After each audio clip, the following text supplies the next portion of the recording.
all you have to do is figure out, where are the builders? Where are people building right now? Where are people transacting? Where's the attention? I said it before, I said in our first podcast, where attention goes, money flows. And whatever you put on the pedestal of narrative is what people are going to see. Whatever you see on CNBC, whatever you see on Fox News, whatever that is, the normies, they will head that way. But remember, during peak bull run degeneracy, you saw the most random shit on television. You saw NFTs that were selling for millions of dollars being talked about.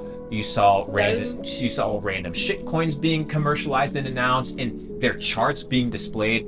So Wall Street is run by a ton of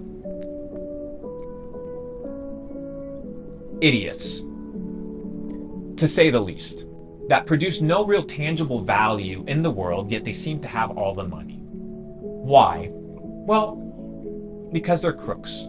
So, under the premise that these guys are crooks, I begin to evaluate, what is it that these guys do with these financial instruments?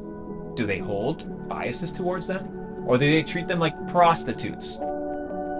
They use them and then they discard them. That's exactly what they do. So they're telling you to hodl, they're telling you diamond hands, but they're selling on you. Yes, I know. So why would I do what all these people are saying instead of doing what they are doing? So when on CNBC they're telling you to buy Dogecoin at 69 cents or at 40 cents, or to buy Bitcoin at 65,000, or you have Kramer say, hey, Bitcoin is about to fucking skyrocket, and then the next day it dips 10%. Yeah.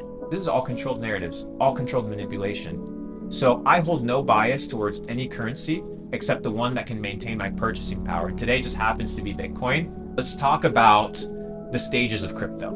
We were talking earlier about crypto in stages. Crypto has a 5-stage lifespan. The first lifespan of crypto takes place at your universities, at your research facilities, at your MITs, at your Stanfords, where research papers, white papers, and thesis regarding a potential product or endeavor are created.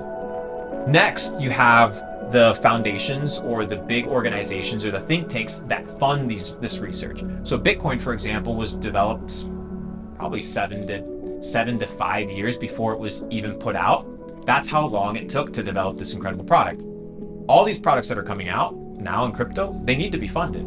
These professors, these students, they don't have money. They need grants, scholarships. Who's paying for that? People that are going to own a percentage. What is a good example of this? Did you know that Peter Thiel actually invested into the Ethereum Foundation prior to Ethereum becoming a relevant company? Most people wouldn't know that. So you have these guys that are running these think tanks. So narrative one, beginning of crypto, is you have the nerds. The second one is you have the people that anticipate narratives or create narratives. Then you have your key opinion leaders. You'll have your CZs, your potentially now your Michael Saylors. You had snakes come in like Sam Bankman-Fried that acted like key opinion leaders, but they weren't. Then you have the major influencers. These are your Twitter accounts, your YouTubers, and then finally you have your normies. Crypto, every single one of them that is a real crypto, not all these fucking bullshit, they go through all of these stages. The question is, where are you able to catch it in the stage? And depending on where you catch it on the stage is the return that you're going to get, but also the risk that you're assuming. So if I'm buying Dogecoin at 20 cents on Robinhood when it's the peak of the market and the taxi driver's buying it, and no offense to the taxi driver, but when it comes to financial literacy, he's at the bottom of the totem pole. The narrative has already been constructed. It's been created for 4 or 5 years. The main funds and foundations have already invested into it. The key opinion leaders already have their bags. The influencers have already shielded it to you. You're the exit liquidity. So your job isn't to figure out what position are you holding, what token allocations do you have, but how can you move from this side of complete ignorance? You don't have to move all the way to MIT, but the closer you can move to the source of information, Right. the higher chance you have for returns. But it also can be a little bit riskier in crypto because it operates more of like a venture capital or seed investment. So, But is this going to be a good thing for Bitcoin or a bad thing? Obviously, it's good for Bitcoin price, but from my perspective, BlackRock and these other like major asset managers buying up this much Bitcoin seems that they're going to control a huge amount of the supply. That concerns me. Does it concern you at all? It doesn't concern me. The reason it doesn't concern me is because Bitcoin has no owner. Right. And what I mean by Bitcoin has no owner is that it has no one centralized party that dictates the outcome of Bitcoin. Now, even though there's people that hold a lot of Bitcoin, that doesn't mean that they control Bitcoin. You had, for example, the richest guy in Bitcoin is a Chinese man known as Jihan Wu. He probably has over 1 million tokens. He probably has barely less tokens than Satoshi, if not more. He has one of the biggest mining companies in crypto, and the ASIC mining machines, that's his company. Okay. So this guy was mining Bitcoin before Bitcoin mining was cool. He put out an article recently saying, hey, during the ETF approval, we think the market may go down.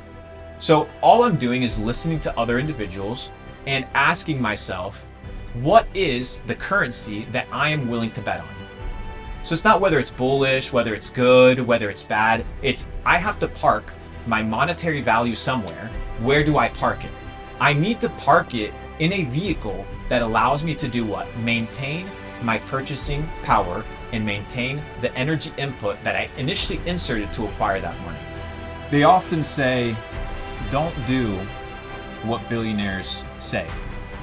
Do what billionaires do. So all you have to do is evaluate what are the billionaires that support crypto initiatives like Bitcoin. And they are the billionaires that run the world. You look at Peter Thiel, you look at Elon Musk, you look at the Winklevoss twins, you look at Chamath. There are a plethora of individuals, Mark Cuban, Tim Draper, that support Bitcoin. So when you have these titans with billions of dollars in liquidity, they run narratives, especially the internet narratives. So when you compile all the PayPal mafia individuals into one room and you compile all of their tweets, and all you have to do is go on their page and type Bitcoin or BTC, you'll begin to realize that a lot of these early ideas of Bitcoin, crypto emerged in Silicon Valley. A lot of the love for crypto actually started there. So before we even talk about this idea of, oh, there's an ETF that's about to get approved and people are hyping this shit, this ETF's been approved for years.